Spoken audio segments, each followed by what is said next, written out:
Hello student, आज हम संख्या पद्धति में एक्सरसाइज 1.1 सॉल्व करेंगे। तो कि जैसे कि हमने कल पढ़ा था कि शून्य एक परिमेय संख्या है, तो यहाँ पे एक जो पहला प्रश्न है 1.1 का कि क्या शून्य एक परिमेय संख्या है, क्या आप इसे p बटे क्यू के रूप में लिख सकते हैं, जहाँ p और q पूर्णांक है और q 0 के बराबर नहीं है। तो कल भी मैंने वीडियो में बताया था कि शून्य एक परिमेय संख्या है। तो जो पहले जो हमारा जो आंसर होगा कि क्या शून्य एक परिमेय संख्या है, तो हमारा जो आंसर होगा हाँ शून्य एक परिमेय संख्या है। हाँ शून्य एक परिमेय संख्या है।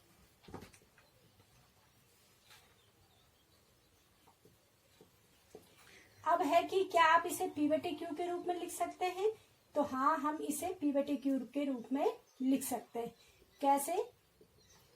क्योंकि शून्य बराबर, जैसे कल भी मैंने बताया था कि शून्य को हम लिख सकते हैं बराबर 0 बटे 1 या बराबर 0 बटे 2 या बराबर 0 बटे 3।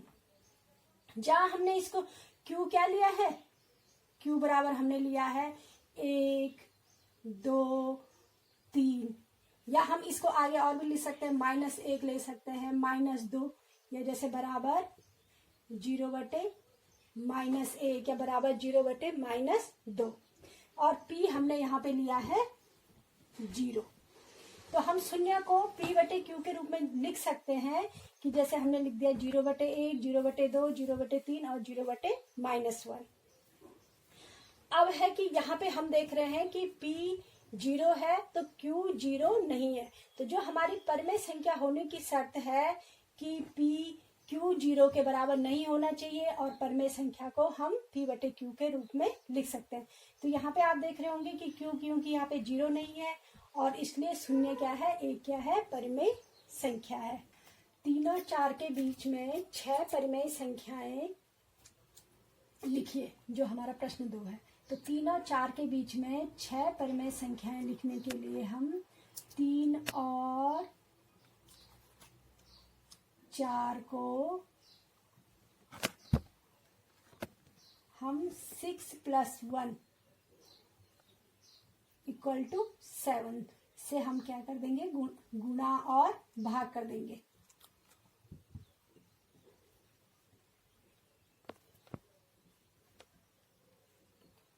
गुणा और भाग करेंगे।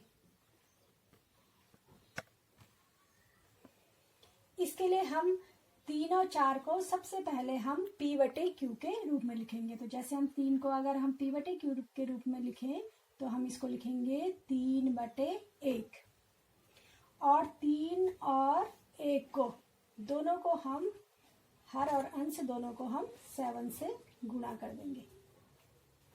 तो ये हमारा हो जाएगा 21/7। इसी प्रकार से हम 4 को भी p बटे क्यू के रूप में लिखेंगे और इसको 7 से गुणा कर देंगे। तो ये हमारा हो जाएगा 28/7। क्योंकि हम 21/7 बराबर भी 3 होता है, 7 या 21, और 28/7 बराबर होता है 4। तो इसको हमने सबसे पहले p बटे क्यू के रूप में लिख दिया, और अब हम इनके बीच में 21/7 और 28/7 के बीच में जितनी संख्याएं आती हैं उन्हें लिखेंगे। तो इस प्रकार 3 और 4 के बीच में 6 परिमेय संख्याएं हो जाएंगी। 3 और 4 के बीच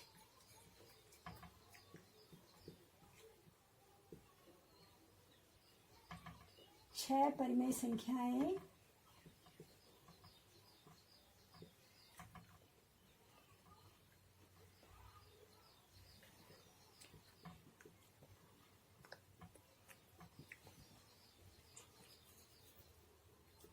हो जाएंगी। क्योंकि 21/7, तो 21/7 के बाद आएगा 22/7, 23/7, 24/7, 25/7, 26/7 और 27/7। तो इस प्रकार से 3 और 4 के बीच 6 परिमेय संख्याएं हो गई। 22/7, 23/7, 24/7, 25/7, 26/7 और 27/7। इसी प्रकार से जो ये वाला प्रश्न है, इसको क्लास 8th में एक मेथड और था जिसको हम संख्या रेखा की सहायता से सॉल्व करते थे। कि इसके लिए हम क्या करेंगे कि पहले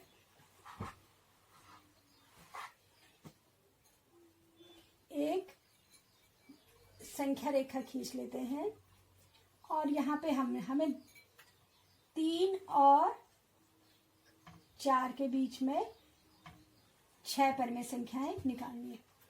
इसके लिए हम क्या करते हैं कि जो फर्स्ट परिमेय संख्या हम निकालेंगे, 3 और 4 के ठीक बीच में की जो परिमेय संख्या निकालने के लिए हमें इन दोनों को जोड़ना पड़ेगा और उसके बटे 2 करना पड़ेगा। तो इस प्रकार से जब हम 3 और 4 को जोड़ेंगे तो ये हो जाएगा हमारा 7/2। तो हमें एक संख्या प्राप्त हो गई 7/2। फिर हम अगली परिमेय संख्या प्राप्त करने के लिए फिर ठीक हम किन्हीं या तो 3 और 7/2 के बीच या 7/2 और 4 के बीच में की ठीक बीच की परिमेय संख्या निकालेंगे।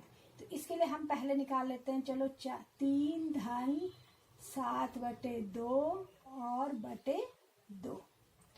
इसको जब हम सॉल्व करेंगे तो ये हमारा हो जाएगा 6 धन 7/2 और पूरे का बटे 2। इसको जब हम सॉल्व करेंगे तो ये हमारा मिल जाएगा हमें 13/4। तो इस प्रकार 3 और 7/2 के बीच जो हमें ठीक बीच की जो परिमेय संख्या मिल गई वो हमें मिल गई 13/4।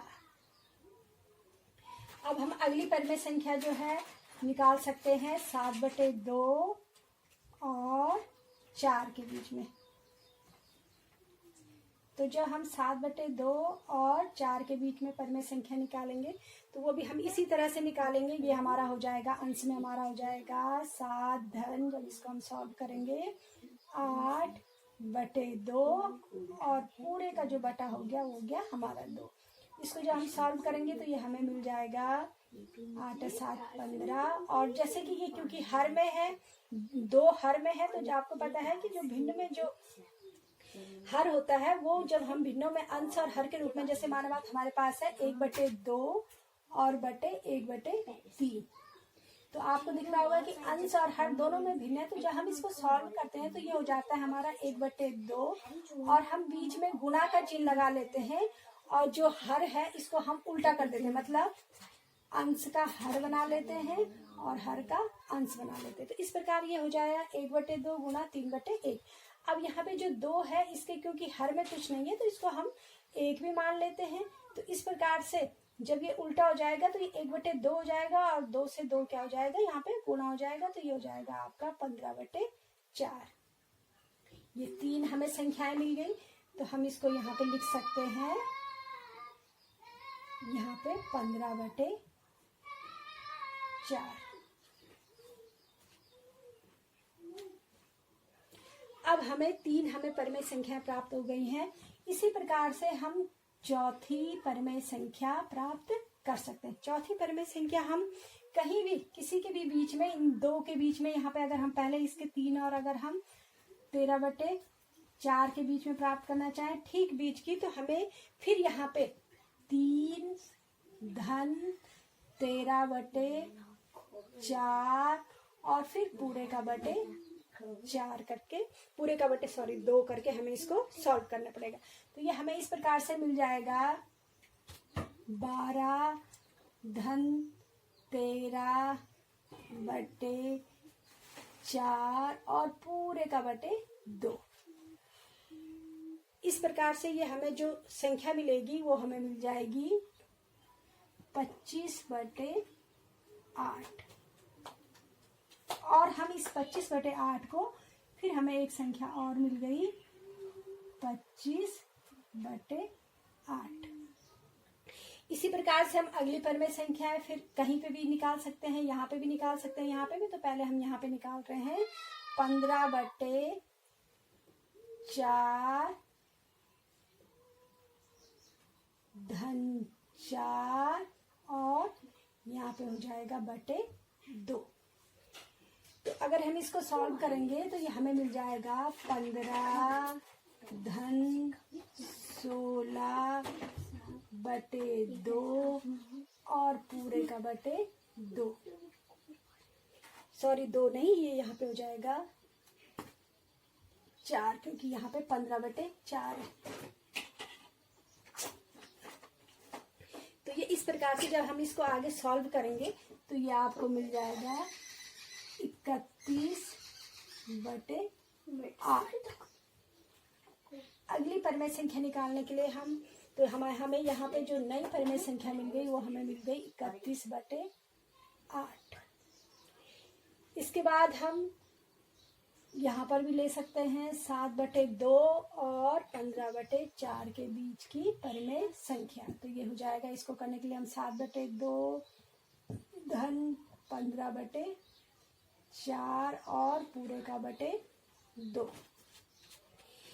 इसको सॉल्व करने के लिए हम फिर यहाँ पे, क्योंकि दोनों का जो एलसीएम आएगा 2 और 4 का, ये अंश में ये आ जाएगा 4। और इस प्रकार से जब हम इसको सॉल्व करेंगे तो ये आपका मिल जाएगा 14 + 15 और पूरे का /2। तो इस प्रकार से ये हमें मिल जाएगा 29/8। तो इस प्रकार से जो हमारा प्रश्न था कि 3 और 4 के बीच में 6 परमेय संख्याएं लिखी, तो हमने इसको दोनों मेथड से किया। पहले मेथड से हमने उनको 3 और 4 को P/Q के रूप में लिखा और उसके बीच की हमने जो परमेय संख्याएं थी उनको निकाला। और जो दूसरा मेथड है वो इस प्रकार से संख्या रेखा पे हमने 3 और 4 लिख के इसके बीच में 6 परमेय संख्याओं को प्राप्त किया।